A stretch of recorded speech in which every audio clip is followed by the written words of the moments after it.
오늘 제가 여러분하고 나눠볼 이야기는요, 한 편의 설교에서부터 시작합니다.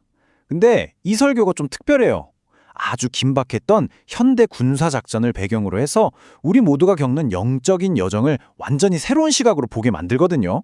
자, 어떻게 이게 가능한지 지금부터 같이 한번 파헤쳐 보겠습니다. 이야기의 시작은 실제 사건 현장입니다.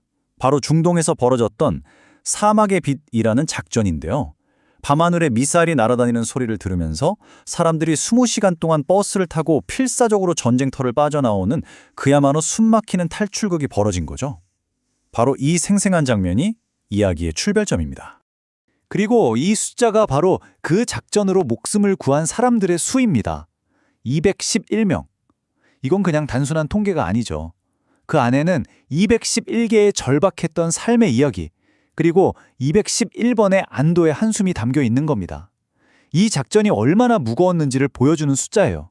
바로 이 지점에서 설교의 첫 번째 핵심 원칙이 나옵니다. 이런 일촉즉발의 상황에서 생존을 결정하는 단 하나의 규칙, 그건 바로 안내자를 무조건 신뢰하고 따르는 겁니다. 왜냐하면 정해진 길에서 딱 한 발자국만 잘못 디뎌도 바로 생명을 잃을 수 있거든요. 이게 바로 철칙인 거죠. 자, 이제부터가 진짜 흥미로운데요. 이 긴박했던 실제 구조 작전이 있잖아요. 이게 이제 놀라운 비유로 바뀌기 시작합니다. 설교는 이 사건을 통해서 복음이라는 개념을 완전히 새롭게 조명하는데요.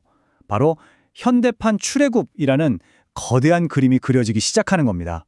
이 질문 한번 진지하게 생각해 볼까요?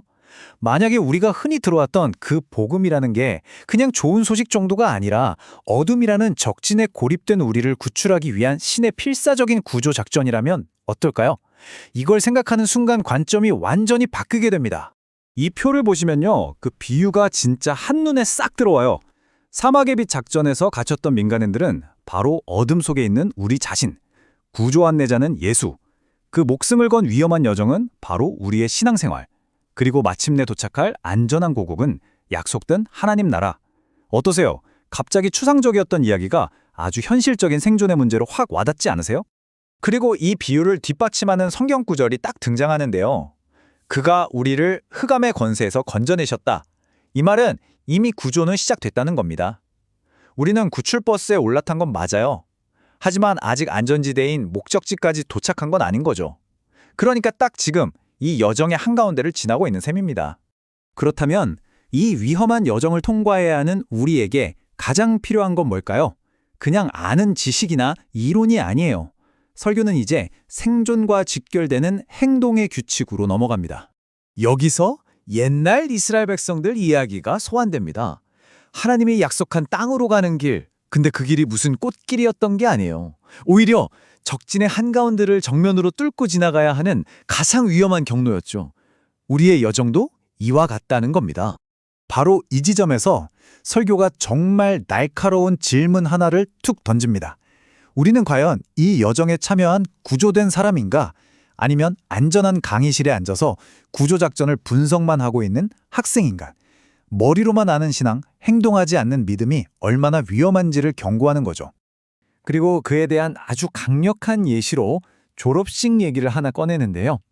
무려 수십 년 만에 열린 세상에서 가장 늦은 졸업식 이야기입니다. 이분들은 배운 바를 지키기 위해서 교문을 박차고 나가서 독립을 위해 싸웠던 학생들이에요. 이들이야말로 삶을 삶으로 증명해낸 진짜 졸업생이라고 설교는 말하고 있는 겁니다. 그래서 필요한 게 바로 이 3단계라는 겁니다. 말씀을 그냥 귀로 듣는 걸 넘어서서 온전히 주의를 기울여서 청종하고 마침내 행동으로 옮기는 것. 여기서 이 청종이라는 단어가 핵심인데요. 한자를 보면 들을 청에 따를 종자를 쓰거든요. 말 그대로 듣고 따른다는 뜻이에요. 진짜로 듣는다는 건 반드시 행동을 낳는다는 의미죠. 자, 여정에는 당연히 전투가 따르겠죠. 그런데 여기서 진짜 중요한 질문이 하나 나옵니다. 우리가 싸워야 할 진짜 싸움은 대체 뭘까요?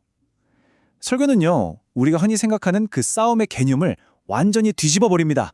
이 비교표를 한번 보세요. 우리는 자꾸만 내 앞을 막는 어려운 상황이나 저 바깥에 있는 적하고 싸우려고 하잖아요. 근데 그게 아니라는 거예요. 진짜 전쟁터는 바로 우리 내면이라는 겁니다. 어떤 상황 속에서도 안내자의 말을 따를 거냐 말 거냐, 이걸 두고 벌어지는 치열한 순종의 싸움, 이게 바로 핵심 전투라는 거죠. 근데요, 여기서 진짜 놀라운 반전이 일어납니다. 우리가 우리의 역할, 그러니까 이 내면의 순종 싸움에 집중할 때 하나님께서 우리의 외부 싸움을 대신 맡아서 싸워주시겠다고 약속하시는 거예요. 싸움의 주체가 바뀌는 순간이죠. 우리의 순종이 바로 그 스위치가 되는 셈입니다. 그리고 이 약속은 결코 그냥 하는 말이 아닙니다. 하나님께서 내가 그들을 끊겠다고 말씀하시는데 설교자는 이게 현대적인 표현으로 바꾸면 내가 그들을 전멸시키겠다는 뜻에 가깝다고 해요. 그야말로 싹 쓸어버리겠다는 강력한 의지의 표현인 거죠. 하지만 여기서 우리 모두가 한 번쯤 느껴봤을 법한 딜레마가 생깁니다. 아니, 하나님이 싸우신다면서요. 근데 왜 내 삶의 문제들은 이렇게 더디게 해결될까요? 왜 승리는 바로 오지 않는 걸까요? 설교는 이 답답한 질문에 대해서 아주 지혜로운 답변을 내놓습니다. 네, 바로 이 질문입니다. 하나님이 이기신다면서요? 근데 왜 세상은 여전히 이렇게 힘들죠? 아마 많은 분들이 마음속으로 한 번쯤은 해봤을 질문일 거예요.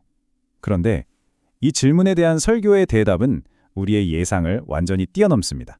그 해답이 바로 여기에 있습니다. 하나님은 적들을 조금씩 쫓아내겠다고 말씀하세요. 왜일까요?